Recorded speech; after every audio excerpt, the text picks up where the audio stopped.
All right. Hi there. Hello. Real quick, before we get started, can everyone hear us in the physical location at the Department of Public Service? I can hear you in Rutland. Can you hear me? Yeah. Okay. Yes, we can hear everyone. I just want to make sure that the sound is adequate for everyone. Good evening. My name is Clay Purvis. I am the Director for Telecommunications and Connectivity with the state of Vermont. We're here tonight to discuss the final draft of the 10-year telecom plan. This is the second draft. Earlier last month, we issued the public comments draft and held hearings and accepted comments on the public comments draft. We've now made changes based on those comments and also incorporated the comments into the final draft. So this hearing tonight is to discuss the final draft. I have with me Alex Kelly from Rural Innovations. What's the S stand for? I'm sorry. Strategies. Thank you. Rural Innovation Strategies Incorporated. Pick your business buzzword. Yeah. Yes. And he's here tonight to give a very brief, much more brief than the public comments version of, to go over the plan, and then we will open it up to public comment. We have received questions from the public about whether we'll consider these comments. Statutorily, we're not obligated to incorporate these comments that we receive on the final draft from the plan, but we're interested in hearing from you what comments you have and what changes, if any, should be made to the plan. And we'll certainly take them under consideration. So with that, I will turn it over to Alex, and then at the conclusion of Alex's presentation, we'll open it up to comment. I think I'll start first with folks who joined online. Then we'll go to anyone who might be on the phone who wants to comment, and then we will end the evening with comments from the member of the public in this room. So we'll do it that way. So with that, Alex, take it away. Great. Can you all see this deck on the screen?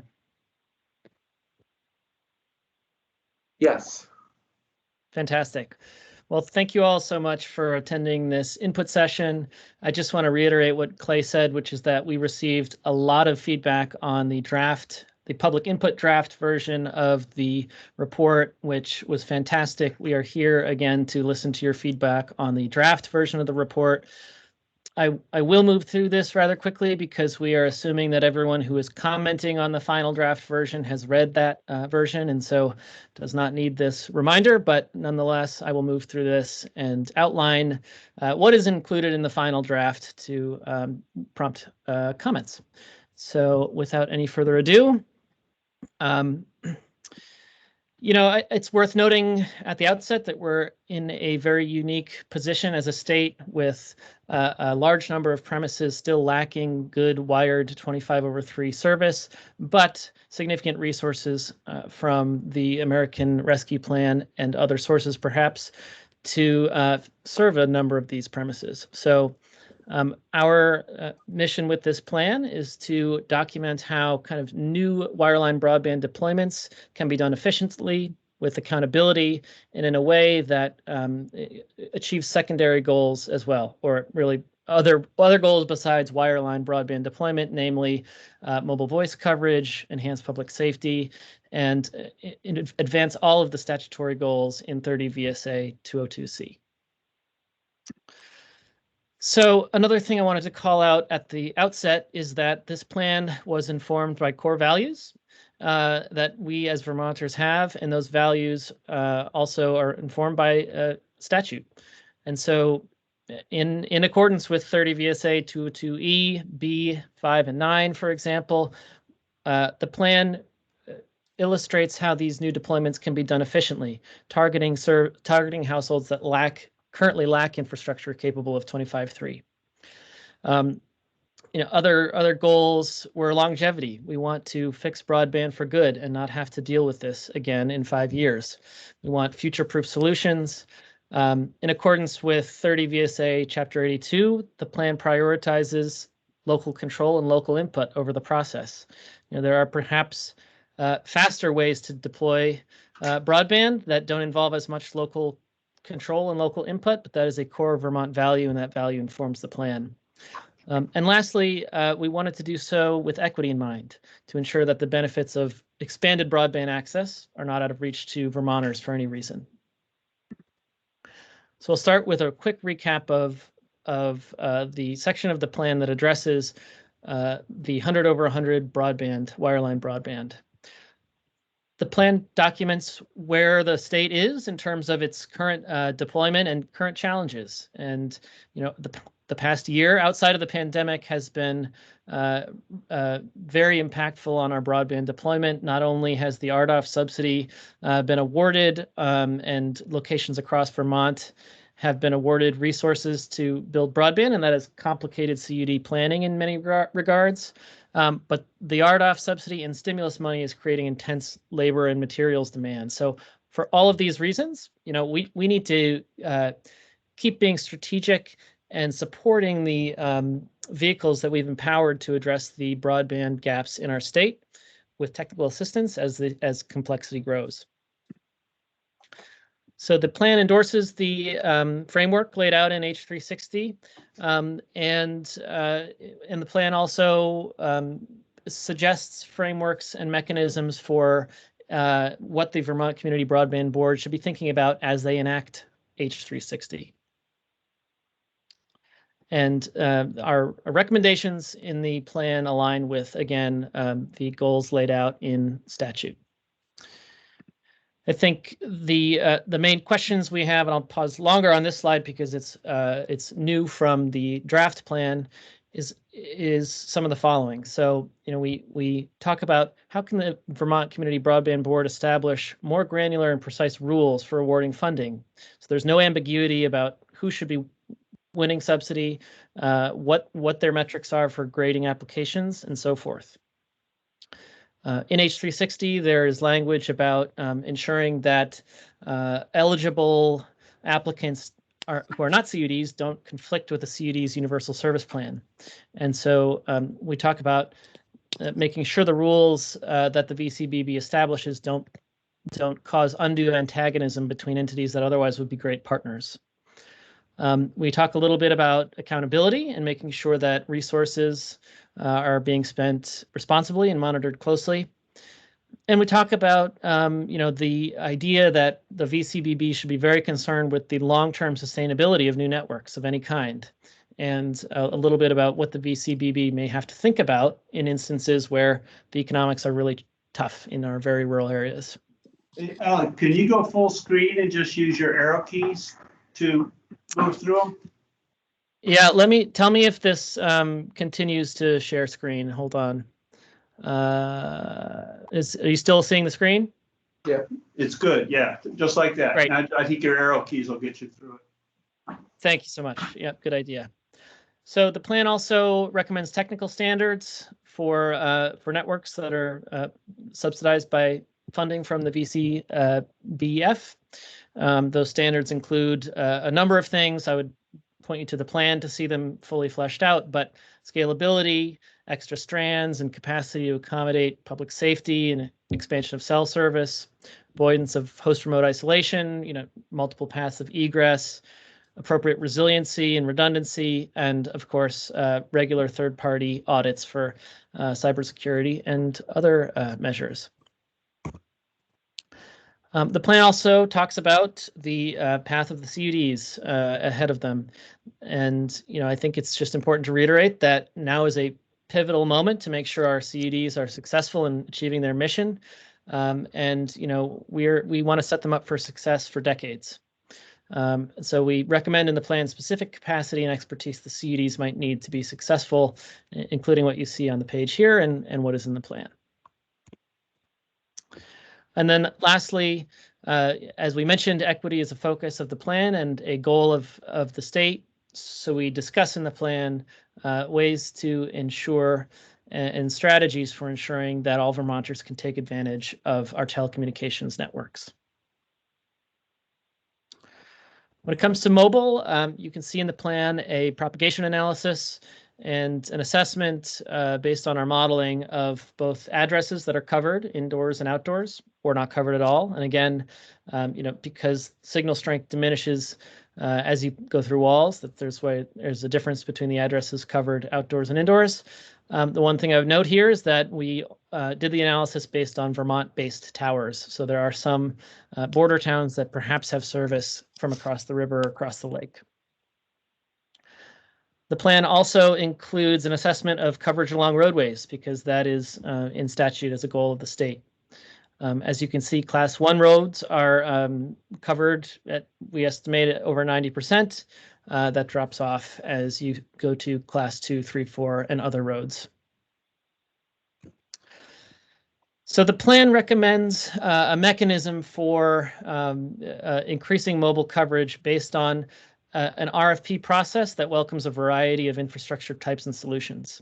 I think we can all agree that, especially with mobile deployment, different towns have different appetites for different types of deployment, whether that be small cell deployments, 4G, 5G, towers, and so forth. And so our mechanism here that we propose does not prescribe a type of infrastructure, but focuses on ensuring that the community has vetted and validated the proposal, as well as suggest scoring mechanisms along state priorities. Public safety is critical, and we received a lot of good feedback on the public safety section of the plan. There are some bright spots in the state. For example, during the pandemic, Vermont migrated to a next-gen 911 system, and that migration went very well. Related to public safety, obviously, is that the broadband expansion needs to adhere to best practices for resiliency and security. And mobile broadband, obviously, is a big part of that. We received a lot of feedback on land mobile radio systems. There are some local land mobile radio systems that are aging, and local areas and local first responders don't yet feel that FirstNet is sufficiently mature or reliable to abandon the land mobile radio systems, and we would agree with that. And lastly, we noted that public safety communications increasingly rely on private networks. That's networks from AT&T and Verizon and others. And so we recommend specific applications and technical considerations around that fact. Lastly, the plan addresses PEG TV, public educational and governmental TV. We want to reiterate that PEG TV channels are an incredible asset to the state. They were during the pandemic, they were before the pandemic, and they will be long into the future. And what we heard from them is that they are seeking funding predictability and stability as their traditional funding sources are jeopardized by changes in the way we interact with technology. So we certainly endorse the premises in the Berkshire report, which was just written last year to address changes in PEG business models. They also recommended some alternate sources of funding that PEG could use instead of their current mechanisms. And I think we would reiterate what they note, which is that any significant change in funding source does require extensive legal tax analysis and may carry some legal risk, and so should be vetted extensively and appropriately before adoption. Of course, I think PEG TV has demonstrated their extreme value in the state, and so if there is a funding shortfall, of course, the general fund is an option before a long-term funding source can be established. So with that, let me see if I can get out of this screen share, and then I'm excited to listen to your input and take notes. Great, thank you very much, Alex. I appreciate it. So if you are online and you'd like to participate, please use the raise hand feature. the Microsoft Teams, and we'll begin calling on you. So first, I see Tom Leipold. Sorry, Tom, if I butchered your last name. No, you got that right, actually. Okay. I just want to say thank you for everything that you're going to do and are doing for public access. I won't rehash what Alex went over. My name's Tom Leipold. I'm the executive director for Rutland Region Community Television. I've going on 6 years now. I've actually been part of that organization since 1993. During the pandemic, we actually served our community greatly. We teamed up with Rutland Regional Medical Center and did 6 live updates with doctors. So folks actually could call in and speak to a doctor locally and ask questions, and the hospital was very thankful for that, as was the public. We teamed up with Catamount Radio, and they simulcasted all of those broadcasts. We also have a strong relationship with Brock. So during the pandemic, we helped them promote their food drives and let the public know where they could get food and supplies, folks that really needed it. Currently, we're in the midst of graduation season, and we've covered every major graduation in the county. Anyone that has asked us to do so, we've gladly sent someone to the school to cover graduation. We even helped some schools stream our signal, so when we're there recording it, we offer the video and audio out to our camera to their website, so folks can see it live, the ones that can't go. And as you know, I believe a loss in our services due to a funding cut would be very detrimental to the area. I thank you for supporting some of the recommendations in the Berkshire study. And I do believe that public access television does add to a strong democracy in the community. And I appreciate that the state of Vermont does everything it can to continue to support PEG TV over the next 10 years and beyond. Thank you for your time. Thank you, Tom. Do we have anyone else online who would like to make a comment? All right, David Jones. David, take it away. Yes, thank you, Clay. This is David Jones. I'm with DV Fiber. I have one technical question and one general point, which I'm not prepared to provide a specific recommendation for. Technical question, figure 16, page 89, PDF page 96, suggests that the cumulative cost per passing for a fiber optic network would be about $10,000 in year 1 and somewhere in the range of $17,000 by year 2, and then be stable at that level. It would seem to me that a cost per passing of $17,000 would be an insanely high amount. And I believe that there's either a calculation error or a labeling error, and I think it should be corrected in the report. I don't believe that your overall estimate of cost to deploy for the entire state assumes a fiber cost per passing of $17,000 per location. So that's the technical point. I would suggest taking a look at that. Again, that's figure 16, page 89, PDF, page 96.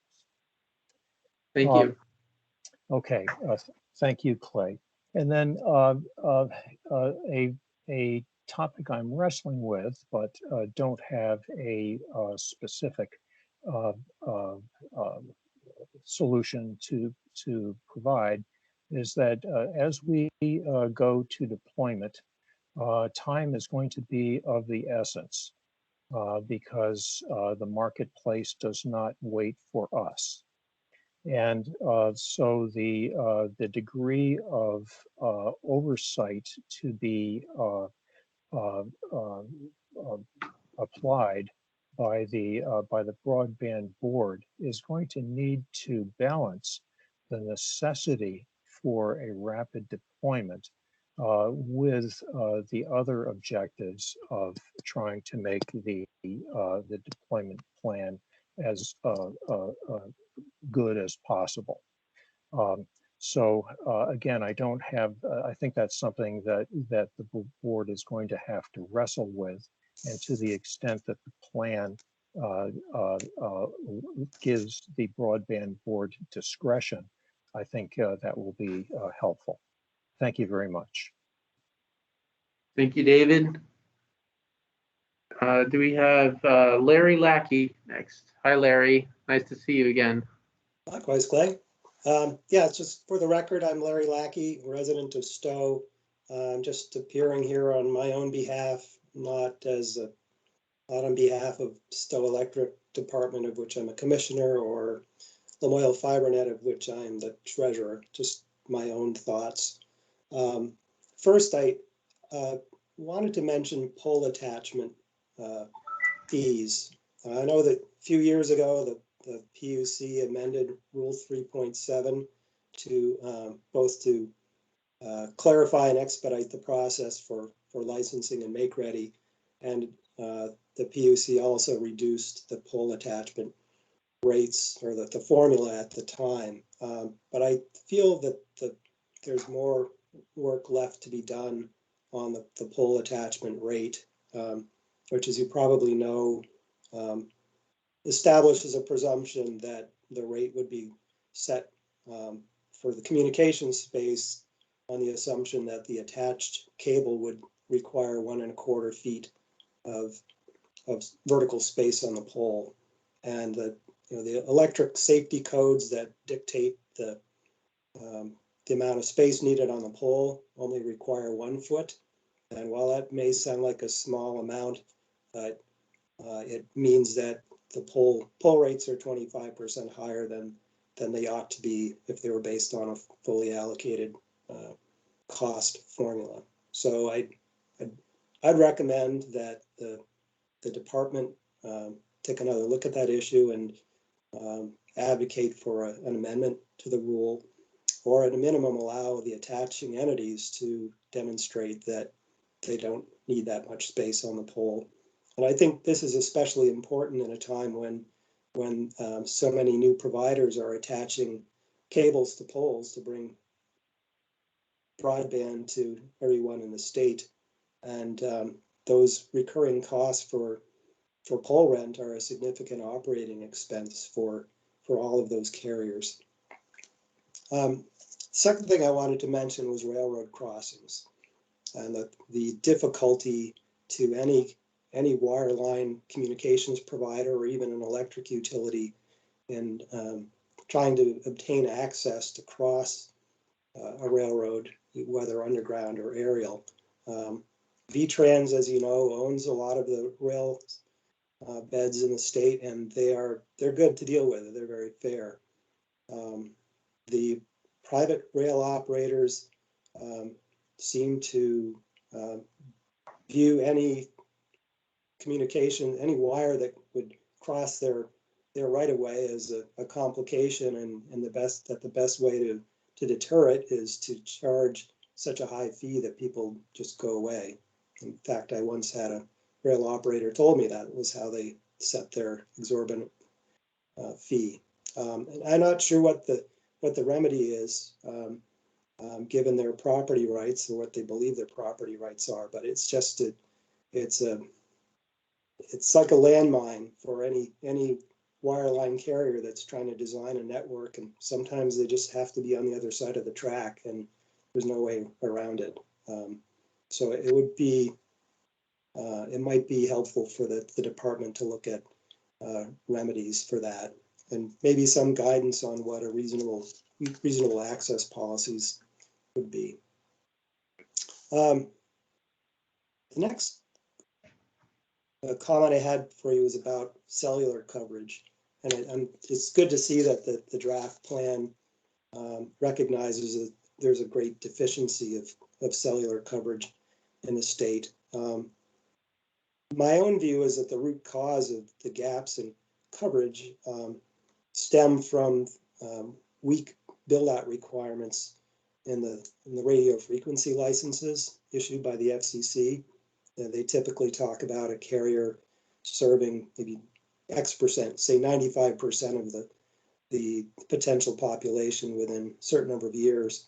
And unfortunately, Vermont always seems to be in the last 5%. And that's at the same time, the FCC is auctioning spectrum and getting billions of dollars for it. And it just seems to me that the FCC ought to raise the bar for coverage and presumably accept a little less in auction revenue that just goes into the federal, coffers. And so there may be a role for the department to play in advocating for the interests of Vermont in having more stringent radio frequency coverage licenses. Next item I wanted to touch on was this idea of mobile backhaul over fiber. And I do agree there's an opportunity for some synergy. But I think that whatever financial assistance the state offers would need to recognize there's an additional cost to that, and that the resources of any carrier, including a CUD that's looking to provide universal coverage, are going to be stretched. And I think there's a possibility that the money spent, or that the state might require a CUD to invest in spare strands would just go unused. And so I guess you just need to be mindful of adding an additional cost burden onto any district that's already seeing just the provision of basic broadband service as a stretch. I don't think you want to make it add so much to their responsibilities that they aren't viable. The plan mentioned this idea of issuing RFPs for solutions that would bring improved cellular coverage to communities, and I think it's appropriate that the process is very general, but I think you're probably aware of the experience with Coverage Co., which had a solution that may have been technically feasible, but commercially the major cell carriers wanted nothing to do with it. And so I just think whatever the state does, they need to be mindful not just of they really have to have the commercial feasibility foremost in their mind, not just what's technically feasible. So that's it for now. I don't want to dominate your hearing, but thanks for the opportunity to comment. Thank you, Larry. Appreciate it. Would anyone else who is on the Teams meeting like to provide a comment?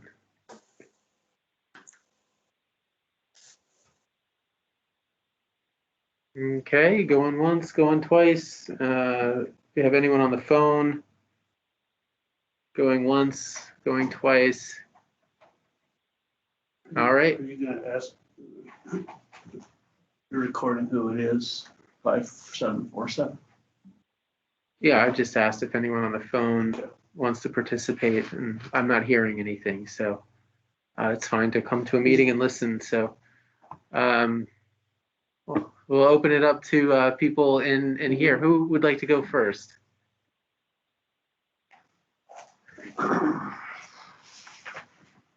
Steve Whitaker, Montpelier. I have studied I commented in 2018 extensively. I commented in 2014 extensively. Most of those comments were never incorporated into the plan. The law changed since 2018 and requires that the department respond to all public comments in the final draft for all comments that were made in the public comment draft. Either incorporate those into the plan or provide a detailed explanation of why they were not incorporated. what I find in the final draft is an Appendix G, wherein one of the department staff, not CTC engineers who have the capability to see the merit in those voluminous detailed comments, but a department staff basically dismissed and trivialized most of the precise public comments, especially relating to a network to support the public access channels, resiliency and route diversity to protect cell coverage as a last resort when a lot of aerial fiber gets blown down or power outages disable VoIP systems over fiber or coax, and public safety radio. The pretense to not know what I was talking about when I referred to the microwave network. The state has a multi-million-dollar state microwave network, which is mission critical, backed up with generators and diverse routes in most cases, that has an OC3 capacity right now, and it could be upgraded to an OC12 or OC48 if needed, and be our first line of recovery and resilience in the event of a major hurricane coming through. We could get the microwave system back up and running and access it from most of the remote areas weeks before we would be able to restore fiber backhaul in such a disaster scenario. So for that to be dismissed and the Department of Public Safety be considered to be a closed island that we don't have the right to look in, the statute requires that the department analyze all state systems, including the state microwave system, and propose, I'll quote from that one.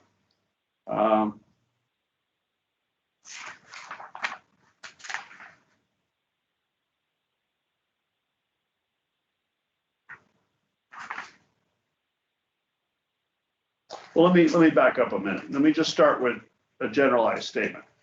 The final draft of the 10-year telecommunication plan falls dramatically short of 90%, approximately 90% of the statutory requirements.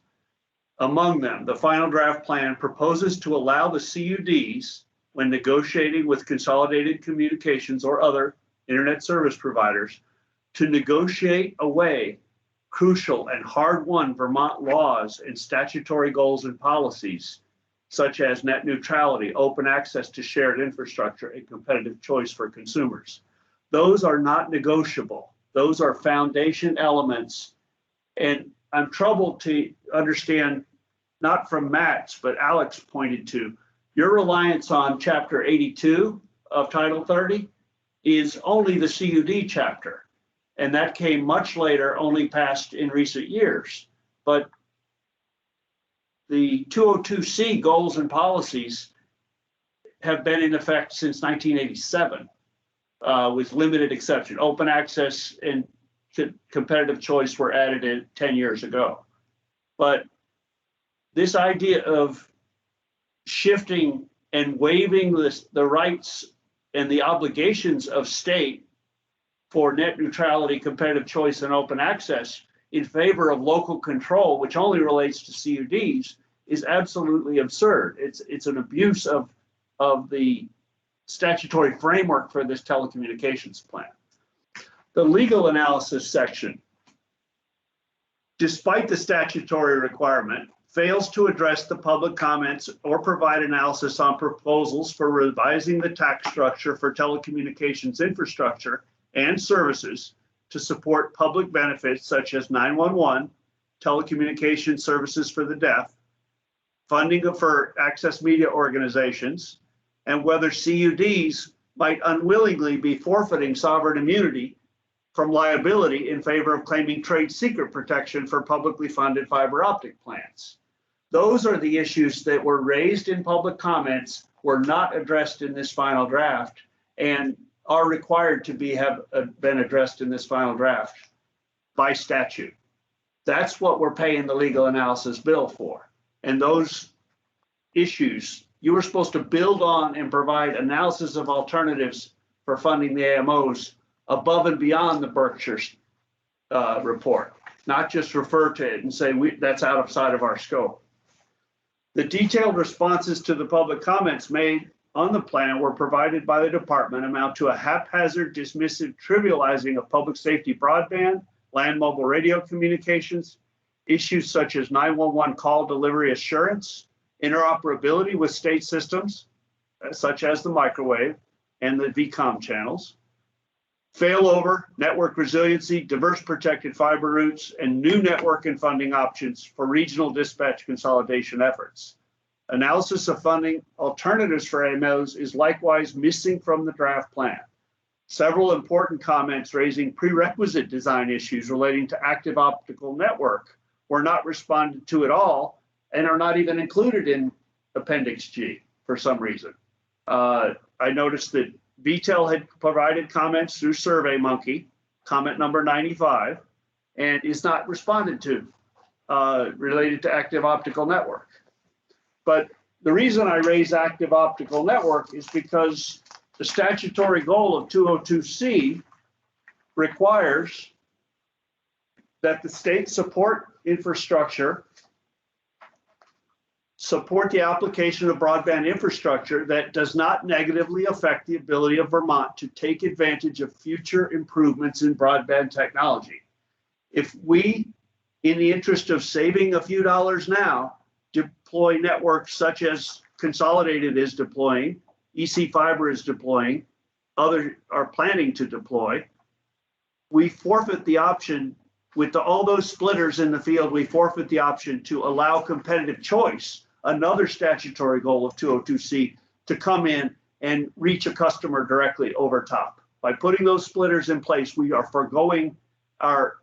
undermining our option for both competitive choice and modern infrastructure.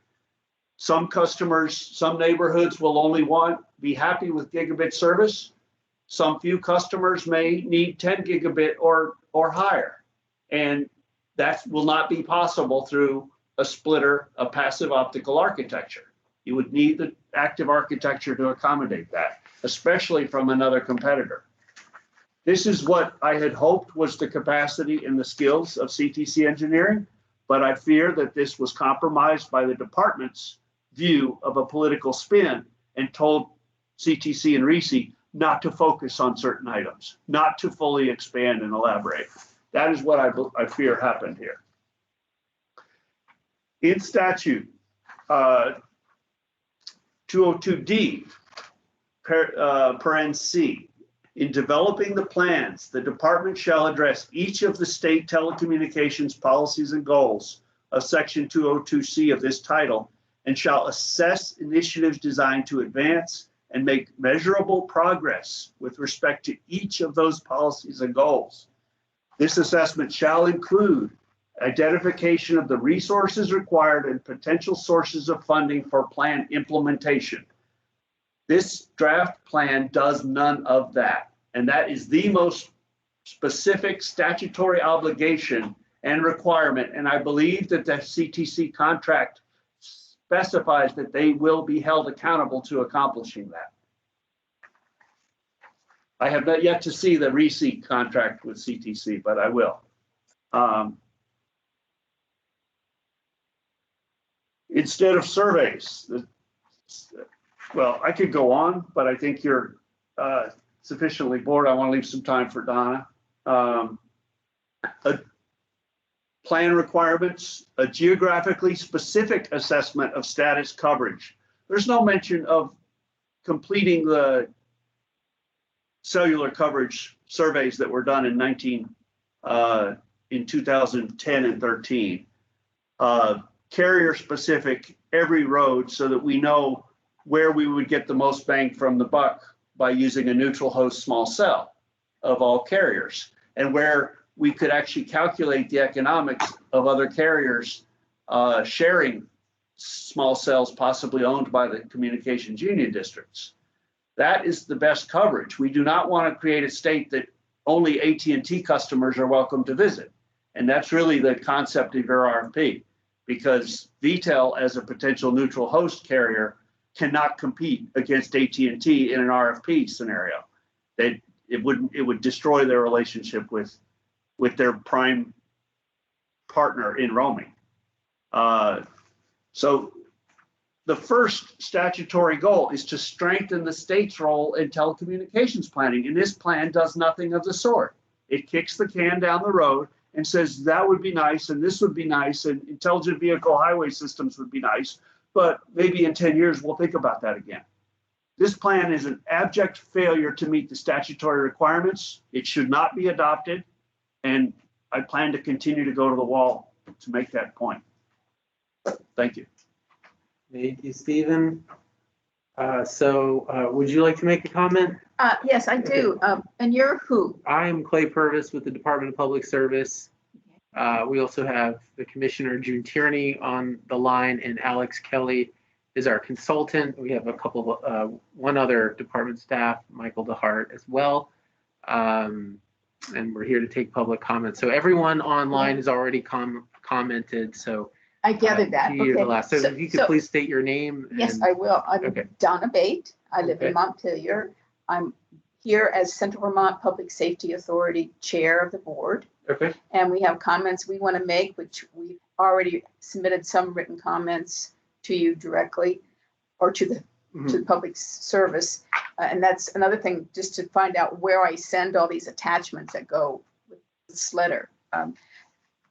So that where our concern is that we are writing, dealing with this preliminary draft, that we request that local and state, can anyone see me? Yes, this camera here, you should look at this. I should, I can't Okay. look at Alex. Yes. Okay. All right. This camera moves around the room. So, Okay, yeah. terrific. I just thought I was. And if you talk, you see in the lower right-hand corner, I'm talking, so it's showing me. Now, if you talk. Oh, okay, all right. So as long as I talk, it'll pay attention. Thank you. It's helpful. That we're requesting that state, local, and regional public safety entities become partners, active partners, as we all struggle with limited resources, challenging geography, and obsolete telecommunication equipment. We need land mobile radios, LMRs, to be included in the definition of telecommunication and broadband devices. We need local and regional public safety systems to be included in the state's 10-year telecommunication plan. And if the state chooses to not include these essential elements in its 10-year plan, then we need another mechanism for statewide planning to improve local FAR and EMS services that depend on land mobile radios. We would like to have a partnership with you. This particular letter that I'm giving you a copy of went out to Ann Cummings. She is the chair of the Finance Committee. I'll also send June a copy, and anyone else you should have one. And that we're really wanting to reach out to both the Public Service Department, Public Safety Department. We've already reached out to the Medical Center, to Washington Electric Co-op, to CV Fiber, and other stakeholders, because we feel that we all need to be interoperable, and that throughout the public safety telecommunication in Vermont need to be on that scale of the interoperability to interface with one another. And that the local and regional public safety providers, which provide the police, fire, and EMS, are the first responders when there's a severe storm, when there's flooding, when there's a health crisis. It's the local people that are the backbone of the reality of public safety in Vermont and in the telecommunication, and they depend on radios. We have been told by state officials that and I have an email here from Terry LaValle and Corey Chase, that's I've included, that says that it's the 10-year plan is all about state-owned and state-managed public safety services. And that we feel we need a more holistic planning. Just as the federal and the state and local governments are expanding their investments in independability and interoperable telecommunication systems, now is the time to be inclusive of all the public safety providers. And then I talk a bit about the definition of interoperability, which you probably are familiar with. Not everybody, I think, in some of the legislatives people we're reaching out to is that it really is the ability of different telecommunication systems to readily connect, exchange, and make use of information between different organizations, but also between different manufacturers. And it's really crucial for dependable, timely, effective communication. I've included a chart. There's a 5-page brochure from Homeland Security about their interoperability continuum. And that's a piece that all public safety entities need to function with. And we would like the state support to fulfill that. That Central Vermont Public Safety Authority hired a consultant, Televate, to do a Central Vermont telecommunication need assessment. Their preliminary findings show that our current land mobile system for the fire departments is seriously flawed, and they ranked us on the lowest of the low tier on the interoperability continuum. Quite embarrassing. And they are going to be presenting their report July 8th, and I will forward it to the Public Safety Commissioner, Public Service Commissioner. You should All forward to these the Public S's. Safety Commissioner too.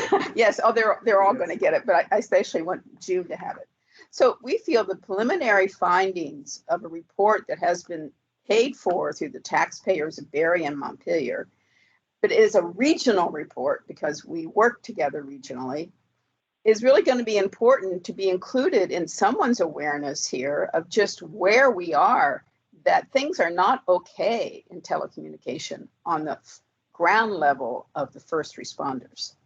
I've also attached letters from the city of Barre, Montpelier, and Capital Fire Mutual Aid System, as well as Central Vermont Medical Center, and their support to join together under the umbrella of Central Vermont Public Safety Authority to reach out to the federal earmark application, both for Leahy and Sanders, because we really need to work together to maximize our resources. We serve over 70,000 residents in some 23 towns, and our members have seen the benefit of working together regionally to resolve current communication problems and to join together to maximize capital investments. We want to share revenue, share expenses, and to do the planning together holistically. I feel that the statute of which 30 VSA 202D telecommunication plan, we feel that under there, it talks about telecommunication network servicing all service areas in the state. It mentions a need to seek information from the public safety sector to determine what is needed now and in 10 years. And it also refers to the Emergency Communication and Homeland Security Communication Interoperability Plan. We have a letter here from one of our board members, Kim Cheney, who is a past Vermont Attorney General, that has written his own opinion of why the term telecommunication should include land mobile radios. And that's attached. And this attached also is the email between Terry LaValle, the Radio Technology Service of the Department of Public Safety, I'll get the right word there, and Corey Chase, Department of Public Service. And there's a letter that I sent about broadband. There was a bill in the House, H360, this past year. We sent a letter again to Ann Cummings as the head of the Finance Committee there, that they need to understand that the use of broadband services to enhance radios is very important. And there are many other ways that public safety uses wireless. An example, medical records from the ambulances to the hospital. And sometimes they can't. Doesn't reach it. It's really a matter of the patient maybe going to the wrong place because the records don't come through and they don't put them to the right hospital. Or when they get there, they don't know what's the stats of the patients and they're not nearly as prepared as they like. And hence, that's why we have a letter included here from the medical center. And I have page 3, lost it. So in conclusion, we need land mobile radios to be included in the definition of telecommunication and broadband devices. We need local and regional public safety systems to be included in the 10-year plan for telecommunication. And we would prefer the plan have accurate information on the current needs and vision of Central Vermont public safety telecommunications. We appreciate an opportunity to meet with you, to join with you, to improve public safety services through planning. Thank you for your time. Thank you. Thank you. Thank you. Sorry, I'm a terrible reader, But it's much No, better that that I was, tried to read it to catch all the details. A very good and well stated comment. So thank you very much for that. So in order to be in the record, do you want a copy of everything? You can email us a copy of everything, and after the conclusion of this hearing, I can help you with that. Okay. But this is being recorded. All right. And Alex here from RISI is taking notes as is our staff. So we will have that comment. It's recorded, okay. So okay. we can go back and watch it and think about it and address it. So thank you very much. Would anyone else like to make a comment before we go to the end of the session? All right. Well, thank you everyone for attending. Really appreciate it. I have a couple more. We've still got a few minutes. Are you going to come to to all of them? Depends. Depends. If you do, I want to raise one because 5 minutes, Stephen. Public safety, the host remote isolation, and for the folks listening, I'll explain what that is. A telephone central office switch, it normally runs processing and call switching, not only for its own telephone exchange, but it also supports what are called remote switches, which could be basically like a series of hubs in rural communities. And that connection between the host and the remote, if there's not a diverse connection, a protected, diverse routed connection to that between that host and remote, that a car accident or a tree limb falling can isolate that remote exchange so that no one can call outside of their local exchange, can't call any other exchanges, and most importantly, can't call 911. And this has been studied for a decade or two by the Public Service Department and Public Utilities Commission. The department has not made it resolution of that problem a priority in negotiating incentive regulation plans. It is likely cost prohibitive for Consolidated to build a diverse route just to protect a single remote, presuming they were building and owning all that fiber and all on their cost, on their balance sheet.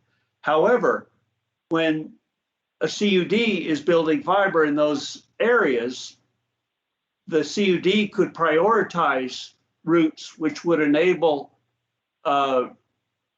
Consolidated to build a diverse route back to that host switch and thereby resolve that host remote vulnerability.